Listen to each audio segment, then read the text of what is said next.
आपको ऐसा लग रहा था कि विश्वास नहीं हो रहा कि आप जीत गए। नहीं सर, नहीं हो रहा है। लेकिन आपने बहुत सुंदर 4.69 सेकंड्स।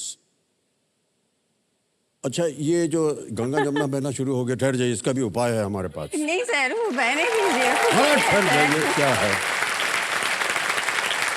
एक, दो, हो गया सर, थैंक यू सर। तीन, बस। ऑलराइट, एक बार फिर तालियां मधुरिमा जी के लिए। तो देखिए सज्जनों, हॉट सीट पर मेरे सामने आ गई हैं मधुरिमा जी। ये रांची झारखंड से हैं। और मधुरिमा जी, आपका पूरा नाम हमको नहीं मालूम। सर, मेरा नाम मधुरिमा है। बस क्योंकि हम अपना नाम मधुरिमा ही रखे हैं एक्चुअली। सर क्या था ना कि जनरली देखा जाता है कि फादर का नाम सरनेम लगाइए, फिर शादी हो गया फिर सरनेम चेंज करिए, हस्बैंड का सरनेम लगाइए, या फिर लेडीज लोगों का नाम के साथ देवी लग जाता है। ठीक है, देवी वाला सम्मान तो मिलता नहीं है सर, बहुत कम ही मिलता है, और देवी लगाना वो हमको पसंद नहीं था। फिर था कि शादी के बाद ही सीधा लगा लेंगे। फिर जब शादी हुआ तो हस्बैंड पूछे लगाना है, हम बोले मेरा नाम ही काफ़ी है, रहने दीजिए, हमको जरूरत नहीं है सर। बहुत खूब। वैसे भी सर, ये जो आपके विचार हैं मधुरिमा जी, ये बहुत सुंदर हैं, इनमें बहुत शक्ति है। आपने जो एक प्रथा शुरू की है, आज आप इसका बयान कर रही हैं, इसके लिए हम आपको बहुत बहुत बधाई देते हैं। Thank you sir. बहुत बहुत बधाई। कई बार हम इसको भी कह चुके हैं अपने नाम के साथ, और क्योंकि बाबूजी हमारे जो थे वो जाति पात में उनका विश्वास नहीं था, और भारत में ये होता है कि जो सरनेम होता है वो जाति को दर्शाता है। हाँ सर। तो बाबूजी एक कायस्थ परिवार में पैदा हुए थे, तो उन्होंने अपना जो उनका जो एक कवि का जो उन्होंने अपना एक नामकरण किया हुआ था बच्चन, वो उन्होंने अपना सरनेम बना लिया, या वही नाम रहा उनका। और जब हम पैदा हुए और जब हमको स्कूल में भर्ती करना था, तो वहाँ जब पहुँचे तो उन्होंने पूछा इसका सरनेम क्या है। तो बाबूजी ने अपनी आत्मकथा में लिखा, कई बार हम कह भी चुके हैं कि उन्होंने और माँ जी ने एक दूसरे के चेहरे को देखा, कहा कि क्या करना चाहिए। तो माँ जी ने कहा कि जो आपका सरनेम है वही इसका भी होना चाहिए, इसीलिए अमिताभ बच्चन हो गए।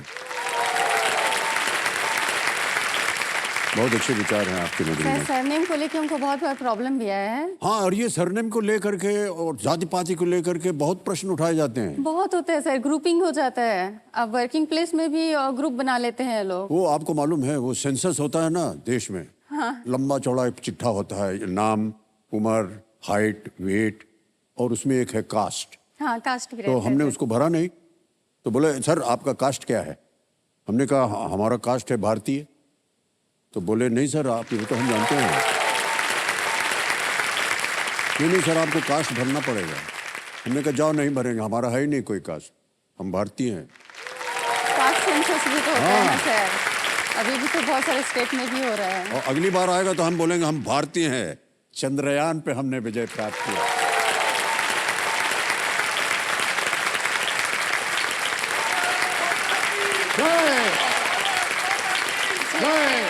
सर, पहला देश है जो साउथ पोल के करीब जाकर के चंद्रमा के बैठ गया है। हाँ सर। कोई और देश जो है वो नहीं कर पाया जो हम कर पाए।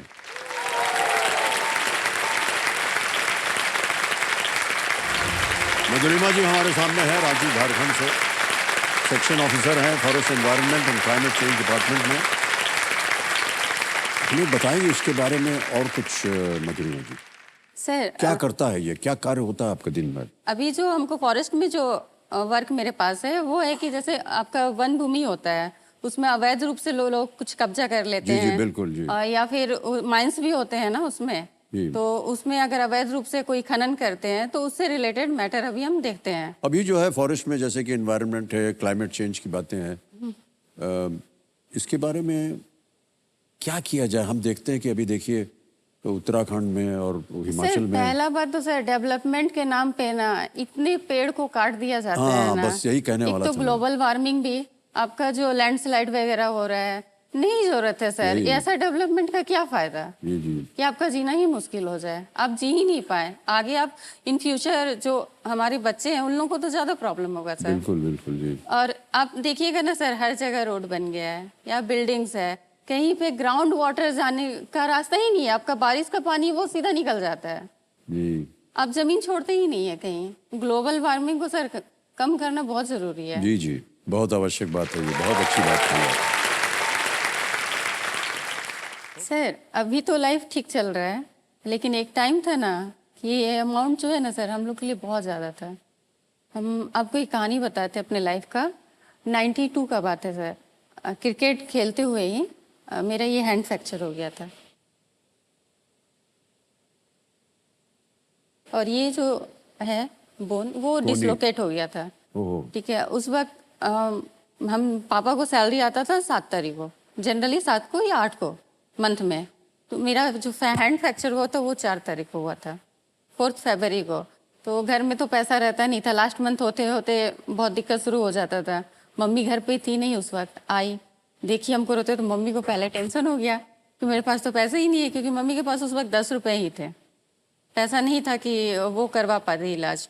फिर मम्मी हमको, मेरी मझली चाची है उनके घर लेके गई, वो ही हमको हॉस्पिटल लेके गई। उस दिन हमको याद है कि चाची 50 रुपीज़ वो दी थी पैसा, उससे मेरा वो प्लास्टर वगैरह तो हो गया, लेकिन एक्सरे वगैरह होने के बाद डॉक्टर बोले कि आपको मेजर ऑपरेशन करना होगा और उसका खर्च आएगा काफ़ी।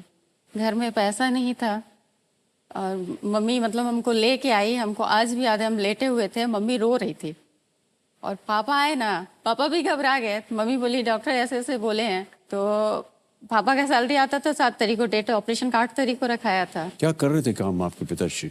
पापा मेरे इलेक्ट्रिशियन थे। अच्छा अच्छा टाटा में एक छोटा कंपनी है उत्कल ऑटोमोबाइल्स लिमिटेड, उसमें जी। चाहिए था पैसा। अलग बात है कि बड़े पापा लोग भी सब मदद किए, लेकिन उस वक्त सर एट ए टाइम वहाँ पे कोई नहीं था पैसा जमा करने के लिए। हमारे मोहल्ला की एक पंकज भैया है, उनको एक्चुअली मोहल्ला में सभी लोग बदमाशी बोलते हैं, लेकिन मेरी मम्मी मानती थी। वो उस वक्त हॉस्पिटल में लड़ाई किए, पापा आए नहीं थे कि आप ऑपरेशन करिए, आपको पैसा चाहिए ना, पैसा मिलेगा, आप लोग ऑपरेशन करिए, कैसे आप ऑपरेशन डिले कर रहे हैं। उनके लड़ाई करने की वजह से मेरा ऑपरेशन हुआ सर। लेकिन सर हमको आज भी समझ तो था ना सर, 10 इयर्स के थे तो लगभग उतना समझ तो हो जाता है। बहुत सर दुख होता था कि हमको लग रहा था कि हम क्यों खेलें,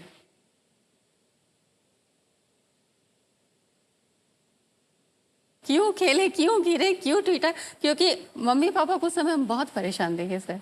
जी और एक लड़की के साथ ये चीज हो जाए ना सर, तो गार्जियन को वैसे भी टेंशन हो जाता है। वही पुराना मेंटेलिटी।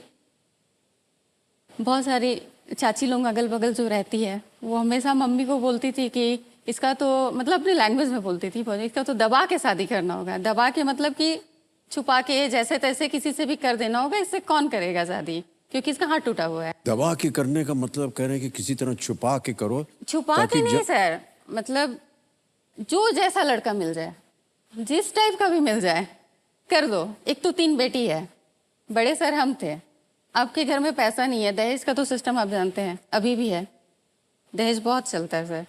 तो आपको जो मिलता है, जैसे मिलता है उससे कर दो सर। उस वक्त पता है सर क्या प्रेशर होता था माइंड में, मेरा क्या चलता था कि अपना लाइफ तो सर जैसे तैसे जी रहे हैं, कल को शादी होगा, बच्चे होंगे, उसको भी यही लाइफ देंगे कि जैसे तैसे कहीं भी कर दो। ये सब जो प्रेशर था ना सर, इसकी वजह से ही आज हम यहाँ आए, क्योंकि हम उसको ना पॉजिटिवली लिए सर। हमको लगा कि नहीं लाइफ में करना है कुछ। घर का सर वैसा माहौल नहीं था कि लड़की को पढ़ाना है, क्योंकि शादी के लिए ग्रेजुएशन चाहिए, ग्रेजुएशन के बिना कोई लड़की से शादी भी नहीं करेगा। तो किसने कहा आपसे कि ये ऐसा ना होता? ये मेंटलिटी है सर, अभी भी है, उस घर में भी, मेरे घर में भी था। ये माहौल ही नहीं था सर ना, कि मम्मी पापा का गलती नहीं है, वो घर में वैसा माहौल ही नहीं था कि लड़की को पढ़ाना है और जॉब करवाना है। वो तो सर जब मेरा तैयारी पापा मम्मी देखने लगे तब बहुत सपोर्ट किए। तब आपको बताएं सर, मेरी छोटी बहन का शादी पहले हुआ है, दोनों छोटी बहन का, और मेरा शादी बाद में हुआ है। सिर्फ इसलिए हमको छोड़ा गया कि तुम तैयारी कर लो, तुम्हारा इच्छा है कि हम कंपटीशन का तैयारी करें, कर लो, जॉब ले सकती हो तो ले लो। इसलिए छोटी बहन लोगों को पहले शादी कर दिया गया।